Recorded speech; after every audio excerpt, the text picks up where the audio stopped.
Welcome to the Loyal Opposition Podcast. I'm Bernie Flowers, and there's a very good chance that you won't like what I have to say, but it needs to be said. The American people are entitled to transparency. We can't sustain a system that bleeds billions of taxpayer dollars on programs that have outlived their usefulness or exist solely because of the power of politicians, lobbyists, or interest groups. They're entitled to be able to figure out where their dollars are going, and they're entitled to accountability to make sure that we're using the dollars for what we said it was for. We are going to go through our federal budget, as I promised during the campaign, page by page, line by line, eliminating those programs we don't need and insisting that those that we do need operate in a sensible, cost-effective way. What should be easy is getting rid of the pointless waste and stupid spending that doesn't benefit anybody. We hope to be instilling an entire new culture that not only our administration, but every succeeding administration will in fact pursue. No amount of waste is acceptable, not when it's your money. Many people are unhappy about the civilian reduction in force that we're experiencing right now. However, with all the cards on the table for President Trump, it's time to consider this idea. For those of us who've served in the military or worked in private industry, a reduction in force, or a RIF, is not a new concept. During my 21 years in the military, I witnessed firsthand the impact of RIFs, a systematic process in which the military is right-sized, typically about 5 to 10% after a major conflict or a war. While the cuts can be difficult, they are vital to maintain an efficient and lean force.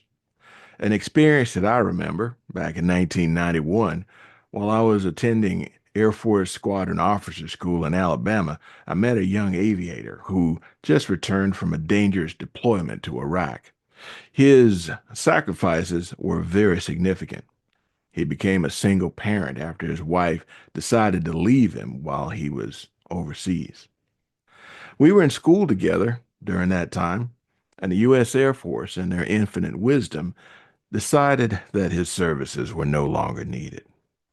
Despite risking his life for our country, his career was abruptly terminated with only a month's severance pay left.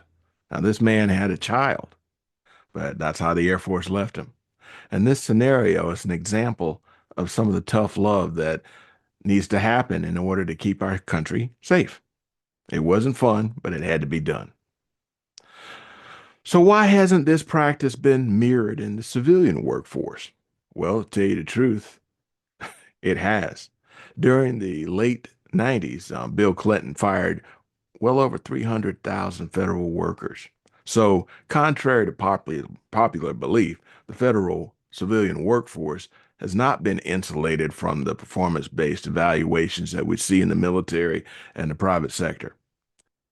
So now, let's talk about one of the main reasons President Trump may be targeting probationary federal employees. Imagine you're an SES, Senior Executive Service, or a political appointee, even higher, loyal to Obama or Biden. You're making a great salary and you don't want to give that great salary up. You don't want to leave your comfortable federal job. So what do? Perhaps you might have your position reclassified into a GS-15.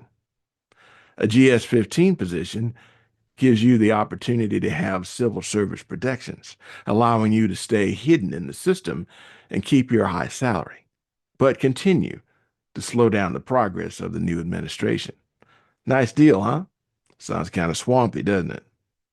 However, there's a vulnerability to this plan. Every time a federal employee takes a new job, that employee is on probation for at least a year, sometimes two. So my theory is that the new administration is targeting probationary employees to remove those who plan to exploit the system and continue working as highly paid liberal operatives, disloyal to the new president and American citizens who put him in place. See, that's how the swamp works. You see, one of the rules of being a civil servant means that your service is supposed to be nonpartisan. You swear to carry out the orders of the president and the officers appointed over you.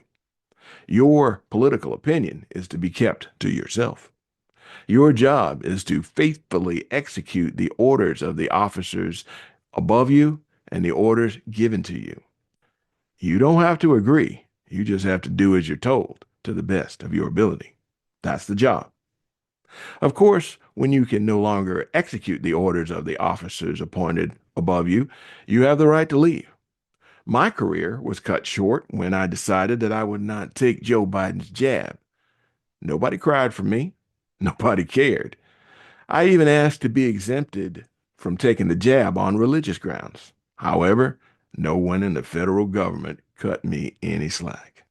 And people like me were encouraged to leave the federal government.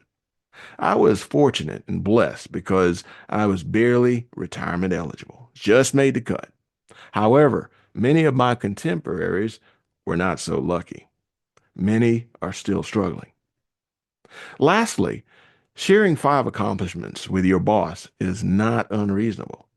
During my time working in the federal government, I sent weekly updates to my boss and to my coworkers.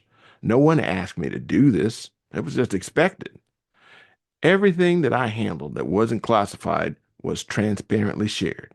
Anybody wanted to see it? No problem. If you make a 6-figure salary, you should be able to provide 5 bullet points on what you accomplished each week. If you can't do that, it might be time to consider a new line of work. In summary, no job is without risks. If you do your job well, you have very little to worry about. Just focus on your job, focus on your work, control the things that you can control, and don't worry about what you can't control. Send in your 5 weekly accomplishments and meet the productivity that's expected of any employee, whether you're inside or outside the government.